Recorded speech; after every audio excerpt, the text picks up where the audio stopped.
Hi, everybody. Doesn't it feel like we have more days like this than winning Sundays on the football field? More change for the Browns as they have a new general manager tonight. It didn't take long for the Haslams to hire John Dorsey as the new GM, a 4-year deal and total control of the draft. Haslam wanted a football guy. Dorsey has the resume. 26 years working in player personnel, most recently as the GM of the Chiefs. Had a ton of success there. Travis Kelce, Marcus Peters, Tyreek Hill, some of the names drafted. Traded for Alex Smith. The Packers drafted Aaron Rodgers when he was a scout there.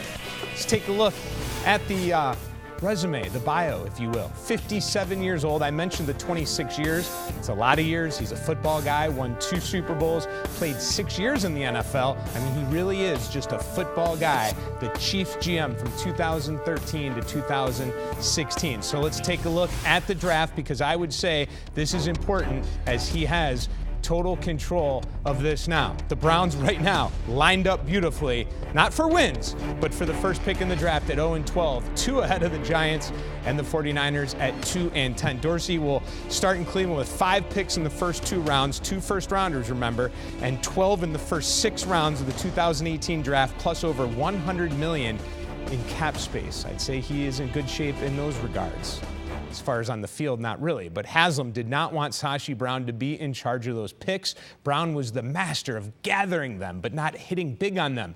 Haslam said the 2018 draft and the offseason is pivotal. Haslam fired Brown this morning, the executive vice president since January 3rd of 2016. The Browns owner said in a statement he wanted to move on to someone with more experience and success in the draft. The Browns 1-27 under SASHI Brown. And the QBs, he just did not deliver in the draft. Wentz and Watson and others.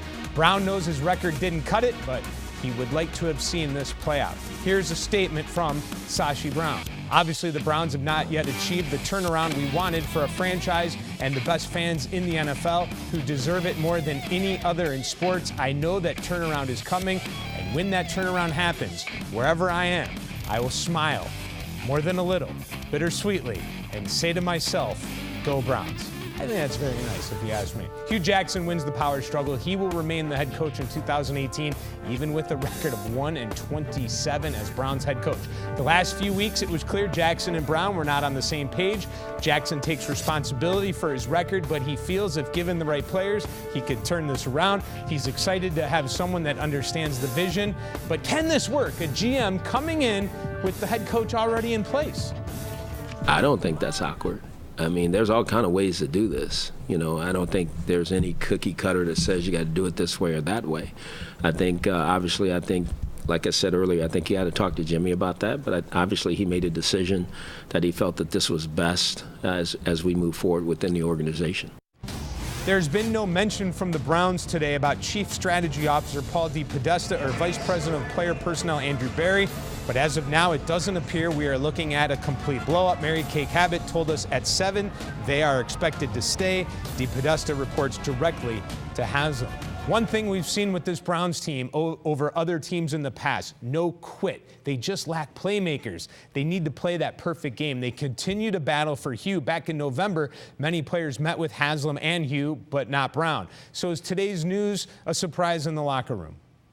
You know, you go 1-27, usually someone's at fault for that, and they picked out SASHI, and it's tough. So there was a slight surprise today. There's never any certainty in our business, and especially when you haven't won a game, there's definitely not certainty. So I think the main thing is just focus on the now.